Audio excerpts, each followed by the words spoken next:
well, it's happening. Like, you can't not face it. So you can either smile and do it, or you can cry and do it.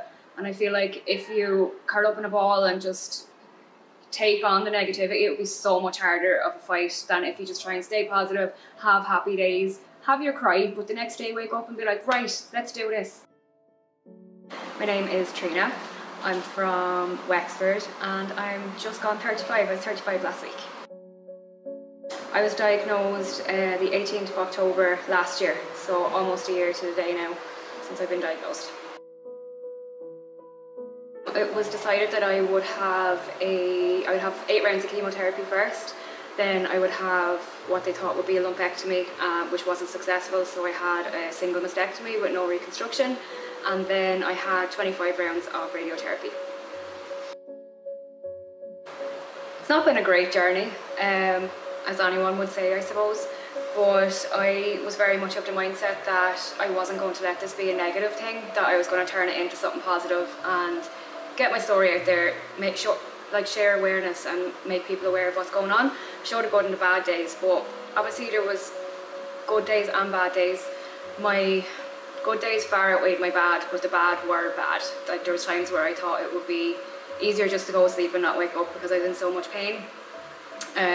But that was just 24 hours, and the next day was just a new day to just carry on. There was times when I wanted to keep up with my chemo, because again I was in so much pain, my pain relief wasn't working, and one of my whole rounds was with no pain relief, and I was rocking with the pain. And I rang my oncologist. I said, I'm not doing it anymore, and he said fine. He reduced my chemo and we carried on, so I managed to finish out my chemo. But yeah, it's been eventful. Surgery obviously was hard because we thought it was going to be successful with the lumpectomy, and it came back that it wasn't. Like, the tumour was larger than what they anticipated when they went in, so they decided that they could give me another lumpectomy, which was only 25% chance of it being successful, and it would look very disfigured, or they could just give me the mastectomy. It's the hardest decision in my life that I had to make. I knew what it needed to be, but it was so hard to say it out loud. It took me about 2-3 weeks to actually go back and say, right, it's a mastectomy. But once I made that decision, I knew that I wouldn't be wanting a reconstruction. I knew I wanted to stay flat. This is the card I've been dealt now, and this is the way I want to stay. So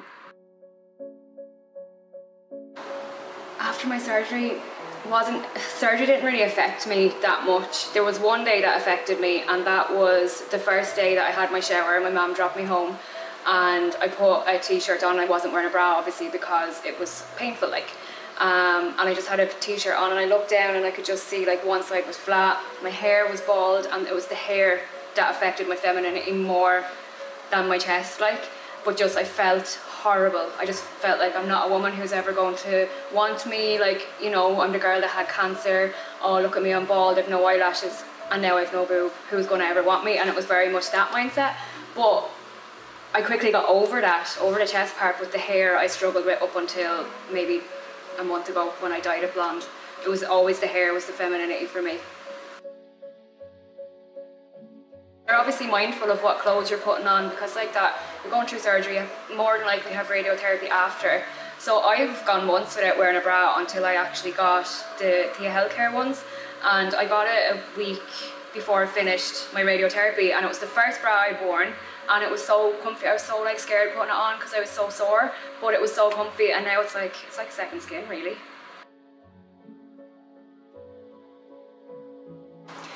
Well, it's the first bra that I've worn since months, especially when I was getting radiotherapy. I never wore a bra. It was advised that I wouldn't wear a bra because less friction is better for your skin. So when I got the bra, I tried it on, and it was so comfortable. Like, it didn't rub, it didn't itch, it wasn't harsh on my skin or anything. So yeah, it just made me feel really comfortable, and then obviously I can put my implant in and wear whatever I want and no one would ever know. Oh, goes without saying, my family, especially my mum and dad and my son. Like, I had to move back into my parents' house, so them and my sister obviously put their lives on hold for the last year. So they've just been amazing. If I needed a midnight milkshake, they'd happily go get it for me. If anything I wanted, they went and got for me, especially during the chemo months. So they've definitely been my biggest support to support Mum, Dad, Corey and Karen over the last year, definitely.